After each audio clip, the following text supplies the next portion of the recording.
Dear students, today I have brought a very important topic for you, which is what is a cross FIR. Now I am going to explain it.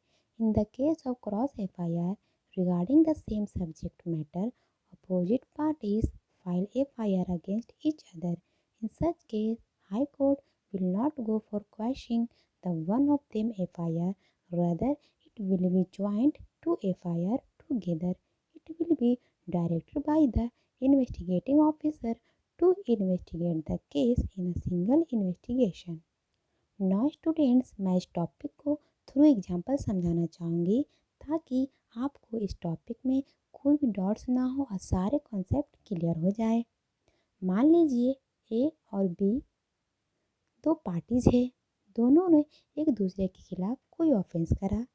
Then B ने ए के खिलाफ FIR launch कराया for the same subject matter और ए ने भी B के against FIR launch कराया for the same subject matter. तो दोनों का FIR, ए और बी का FIR क्रॉस हो गया। तो इस कंडीशन में हाई कोर्ट दोनों की FIR को क्वैश नहीं करेगी, ना ए के FIR को क्वैश करेगी और ना ही बी के FIR को क्वैश करेगी। तो इन दोनों के FIR को मिलाकर एक ज्वाइंट FIR होगा।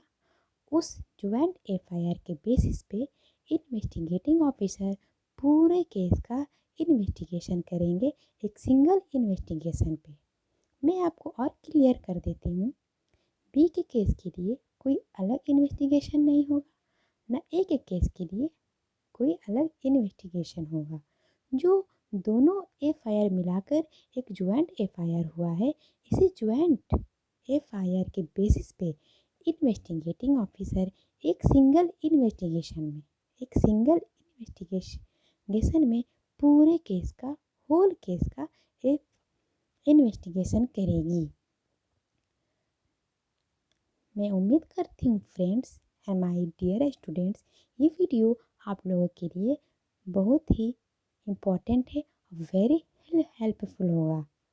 Thank you so much for watching my video.